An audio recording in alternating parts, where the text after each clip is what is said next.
The next topic we're going to discuss on Boxing Bros. Does Fury need to beat Alexander Usyk in the rematch to cement his legacy? Dollar bill. No.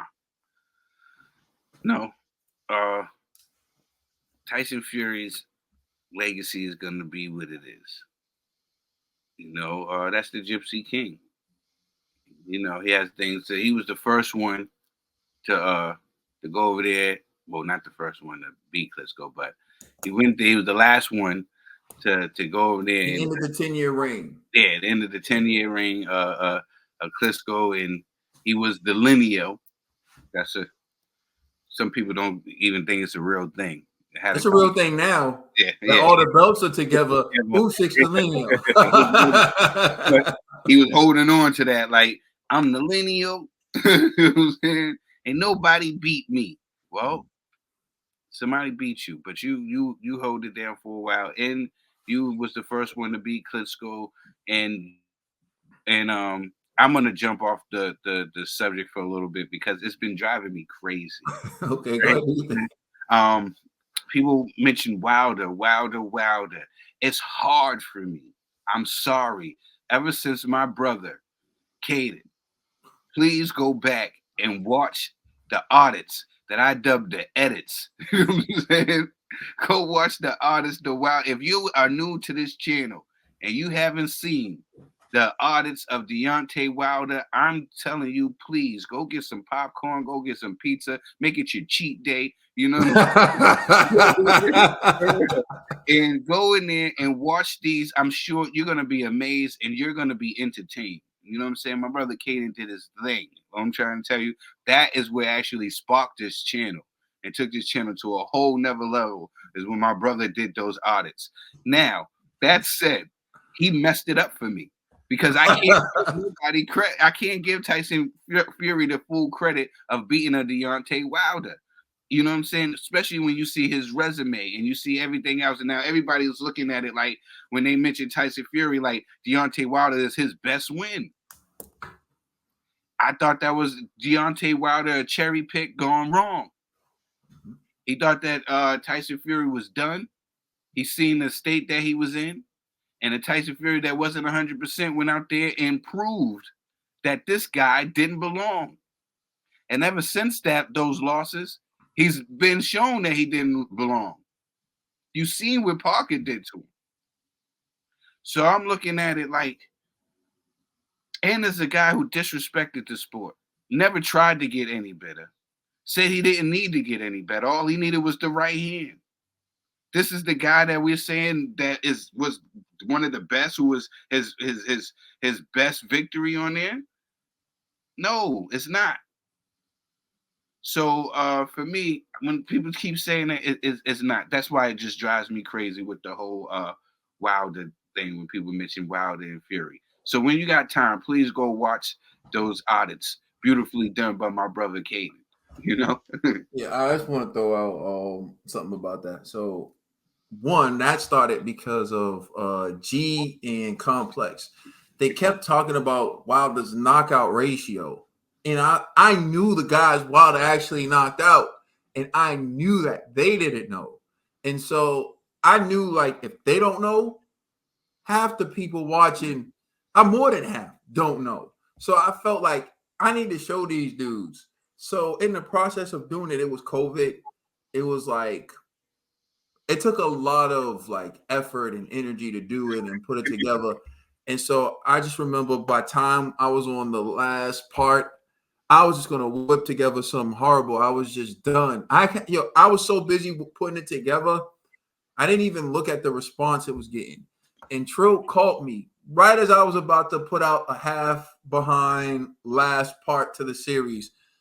And Trill's like, "Yo, have you seen it?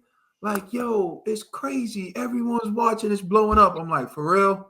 And I went and I checked, and I'm seeing like people watching it. Some of the more popular YouTube channels were like reposting it. Like I saw, like, some people that I would watch, like before we started our channel, like I saw Bruce Vane retweet, like reposted it. People were putting it out. I'm like, damn, like people are really doing this. And Trill's like, yo. I was like, bro, I was just about to put out a half behind. He was like, nah, like, you got this, bro. And I'm telling you, I'm tired.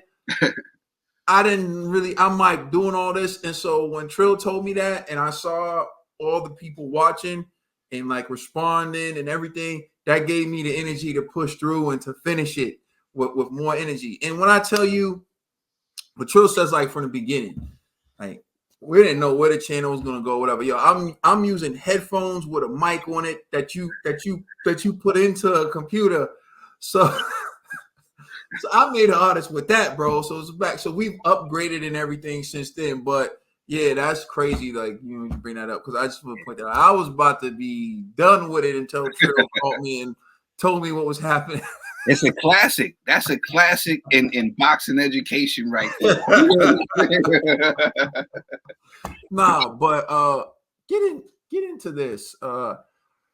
We will disagree finally on one thing. I do think Fury needs to beat Usyk in the rematch to cement his legacy, and here's why. He's going to have the victory over Vladimir Klitschko. The victory is going to be tainted to some because he tested positive for banned substances, and he was stripped of the titles, and then he went on a hiatus. Now, in that time, he did put on 400 pounds and the story of his mental health and everything. I won't rehash that, but he ended up losing a lot of weight, coming back and fighting Deontay Wilder to a draw, which I scored in favor of Tyson Fury the first fight. I thought Tyson Fury won. Wilder was fortunate to get a draw. I won't argue with a draw because Wilder did get the knockdowns. So, you can say, but again, you got 10-8 rounds, close rounds. Someone give them to Wilder. You can see a draw, right? But I thought Tyson Fury won the fight. Tyson Fury stops Deontay Wilder in the second fight. And in the third fight, he sparks him out. Well, he didn't stop Wilder. Brilliant threw in the towel, glove gate, trilogy. Wilder fights, gets sparked out in the 11th. Now, Fury goes down twice in the third fight. Again, the thing is, everyone says Wilder's a one-trick pony. Everyone acknowledges Wilder's not that good. Now, people want to talk about Americans, right? Like, I see how people like to do Americans. Like, I see the personal attacks that people put and they give to Americans.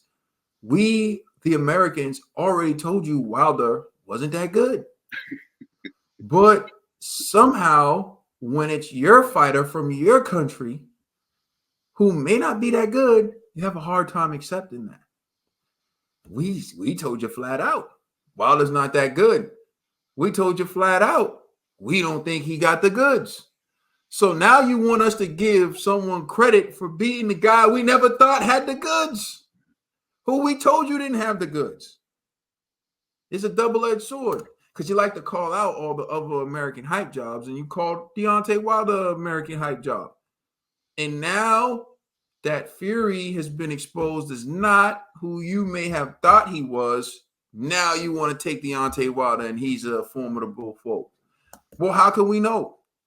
Deontay Wilder was protected by PBC, right? He was protected by PBC, and he never fought Anthony Joshua. He never fought some of the other top tier heavyweights. And when Joseph Parker got a hold of him, Joseph Parker did him dirty. And this is a nice guy, Joseph Parker. Yeah. No killer instinct having Joseph Parker. The guy who everyone, Joseph Parker, who was sparked out by Joe Joyce. So what are we talking about? Like, again, there's levels to this. If you're losing to Joseph Parker, Anthony Joshua beat Joseph Parker. There's no disrespect to Joseph Parker. Just saying, he has that win on his resume. Tyson Fury doesn't have Joseph Parker on his resume. Anthony Joshua was the first one to beat Dillian White. Then Dillian White got sparked out by Alexander Povetkin. He was dropped by Oscar Rivas. Dillian White was saved by the 12th round in his fight with Joseph Parker. As Rachel used to say, Tyson Fury landed the third best uppercut against Dillian White in history because Anthony Joshua landed the first one, Povetkin landed the second one, and then Fury landed the third one. Everybody thought I was Nostradamus because I predicted the uppercut was going to fight. Well, let's play a game. All right. So of course, right? He goes down. He beats Dillian White. It's a solid victory, but then you see Dillian White fight Jermaine Franklin. I thought Jermaine Franklin edged it out against Dillian White. Didn't get the decision. Anthony Joshua goes in there and gets a definitive victory against Jermaine Franklin. Everyone says he looks washed.